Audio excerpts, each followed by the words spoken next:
इस अवसर पर आप सभी को हार्दिक शुभकामनाएं। और आज ही चतुर्थी चंद्र का पूजन भी है।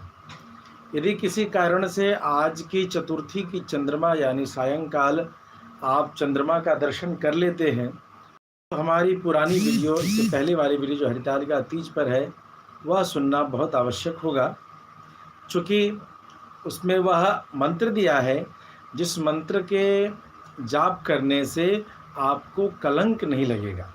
क्यों?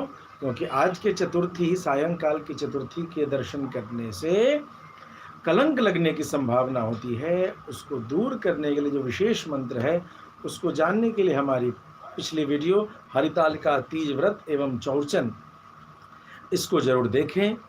और आज हम सभी इस वीडियो में गणेश चतुर्थी के महोत्सव को समझेंगे जो कल से है।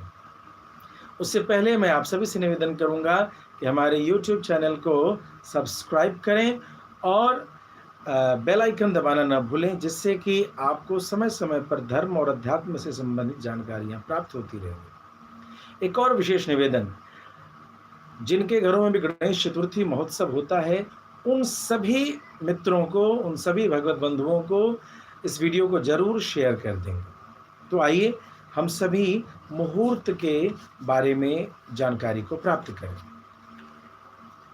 प्रमाण कहता है, प्रातः शुक्ल तिलैः स्नात्वा मध्याह्ने पूजयेन् नृप। अर्थात गणेश चतुर्थी का पूजन विशेष रूप से मध्याह्न काल में होता है। अर्थात मध्याह्न काल में चतुर्थी का होना अत्यंत ही आवश्यक है। अब आते हैं और दूसरे प्रमाणों को देखते हैं। चतुर्थी गणनाथस्य मातृविद्या प्रशस्यते, मध्याह्न व्यापिनी चेत स्यात् परतश्चेत परेहनि। एक और दूसरा प्रमाण कहता है, मातृविद्या प्रशस्ता स्यात् चतुर्थी गणनायके, मध्याह्ने परतश्चेत स्यात् नाग विद्या प्रशस्यते। अर्थात यदि गणेश चतुर्थी मातृ विद्या तृतीया से युक्त हो तो यह अत्यंत ही श्रेष्ठ होती है। जैसे आज तृतीया के बाद चतुर्थी लगी, तो यह भी गणेश चतुर्थी हो सकता था, लेकिन इसे कहते हैं मध्याह्न व्यापिनी। यदि आज दोपहर 12 बजे जहां भी चतुर्थी लग जाएगा, उस क्षेत्र में गणेश चतुर्थी आज हो सकता है। अन्यथा कहते हैं मान लिया आज तृतीया के उपरांत चतुर्थी जैसे लगी है, मगर दोपहर के बाद नहीं लगी, दोपहर के बाद में लगी है, दोपहर के समय में चतुर्थी नहीं है जहां भी, तो आज के दिन गणेश चतुर्थी नहीं मनाएंगे। तो गणेश चतुर्थी कब मनाएंगे?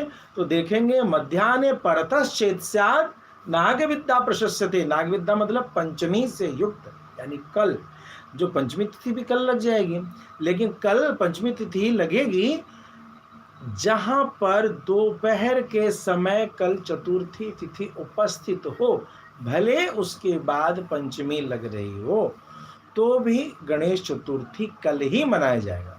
तो ध्यान देने योग्य बात यह है कि चतुर्थी का समय दोपहर में होना अत्यंत आवश्यक है। यदि चतुर्थी दोपहर के समय नहीं होगा तो आज नहीं मनेगा, वो कल के दिन दोपहर के समय गणेश चतुर्थी को देखेंगे। तो अब आते हैं, हम भारत के 3 क्षेत्र के पंचांगों को देखते हैं। कई बार हम सभी यह मुहूर्त को लेकर के आशंका में पड़ जाते हैं कि अरे उस समय वहाँ पर वो मनाया गया, उस समय वहाँ पर वो मनाया गया। मैं आप सभी को ध्यान दिलाना चाहूँगा कि यह जो घड़ी आप पहनते हैं, यह घड़ी भारत के मध्य की घड़ी है। यह संपूर्ण भारत में ज्योतिषीय विभाग से बदलती रहती है। 1 डिग्री पर 4 मिनट का अंतर होता है, और हमारा तो भारतवर्ष इतना विशाल है, तो इसीलिए 3 जगह के पंचांगों का आधार लेकर हम आपसे बात करेंगे। तो सबसे पहले मिथिला, जो सबसे पूर्व में है, वहां के पंचांग को देखते हैं। तृतीया तिथि 30 अगस्त को 2:39 दोपहर में समाप्त हो रही है, अर्थात दोपहर में चतुर्थी नहीं है।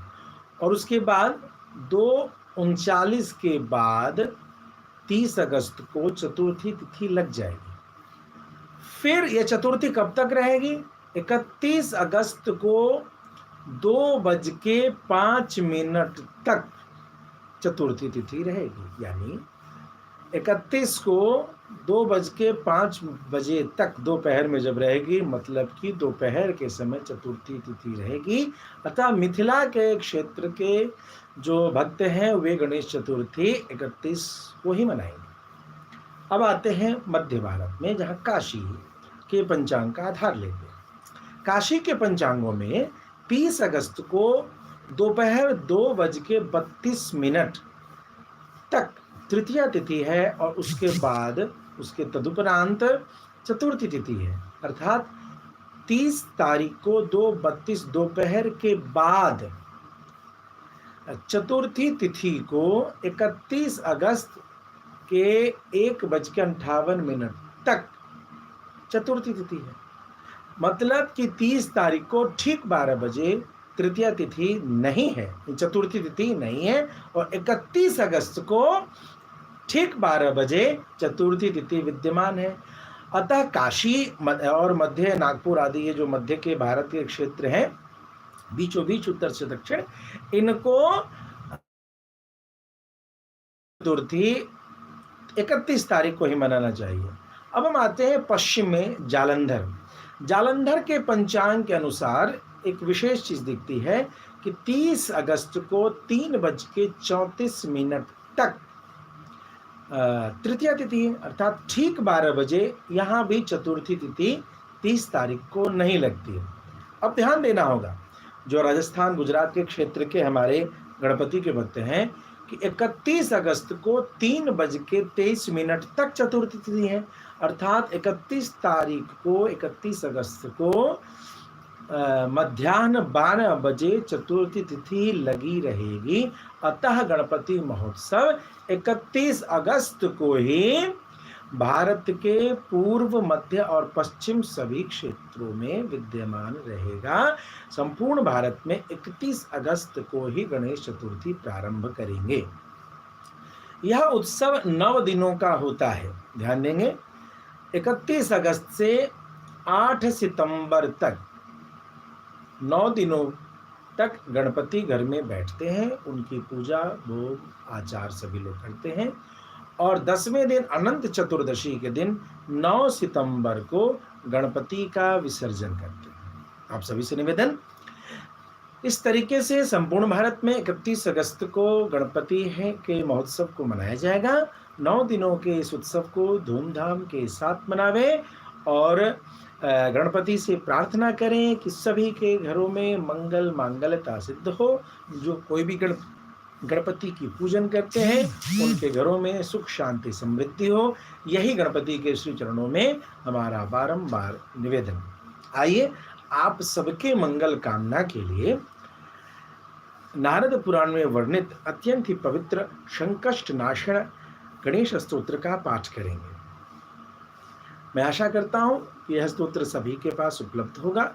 आप सब भी इसका पाठ कम से कम, जिन्होंने अपने घर में गणपति की मूर्ति जो नहीं बैठा पाए हैं, इस स्तोत्र का पाठ जरूर कर लें। सरल है, सरल शब्दों में यह उपस्थित है। आइए, श्री संकष्टनाशन गणेश स्तोत्रम प्रणम्य शिरसा देवं गौरीपुत्रं विनायकं भक्तावासमस्मरे नित्यमायुष्कामार्थसिद्धये।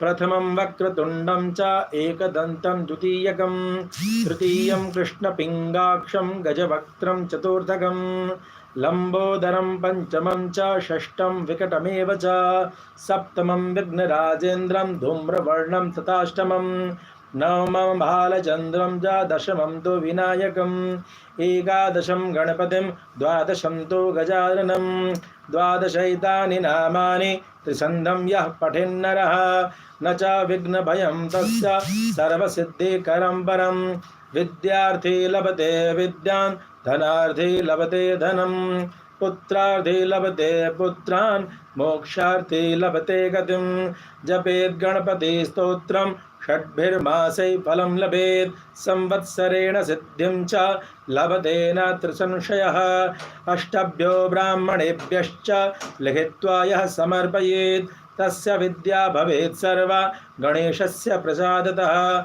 अष्टभ्यो ब्राह्मणेभ्यश्च लिखित्वा यः समर्पयेत् तस्य विद्या भवेत् सर्वा गणेशस्य प्रसादतः। ओम गं गणपतये नमः। गणपति बप्पा मोरया। तो कल के लिए आप सभी तैयारी करें, फिर हम सभी उपस्थित होंगे एक नए वीडियो के साथ धर्म और अध्यात्म के संबंध में।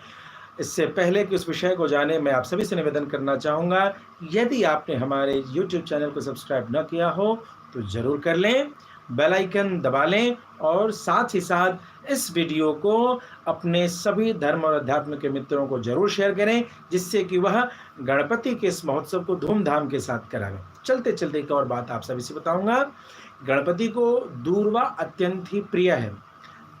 छोटे से पूजन विधान में ओम गं गणपतये नमः इस मंत्र के साथ एक एक दूर्वा ओम गं गणपतये नमः, ओम गं गणपतये नमः करते हुए इस प्रकार से कम 108 बार गणपति को दूर्वा को समर्पित करें, या मोदक जिनको भगवान ने सामर्थ्य दिया है वो मोदक से भी ओम गं गणपतये नमः 108 मोदक अर्थात लड्डू जो कई प्रकार के उपलब्ध होते हैं, उस मोदक से आप गणपति का पूजन करें।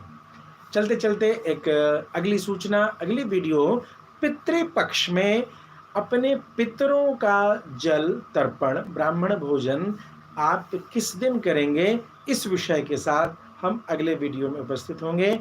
आशा करता हूं आप सभी को यह वीडियो जरूर पसंद आया होगा। यदि किसी विशेष प्रश्न के साथ आप उपलब्ध हैं तो आप हमें ज़रूर अपने इस कमेंट में देंगे, हमें व्हाट्सएप करेंगे। हमारा व्हाट्सएप नंबर है 8958449929। ध्यान देंगे, हमें व्हाट्सएप करके भी आप अपने प्रश्नों को भेज सकते हैं। जय श्रीमन नारायण।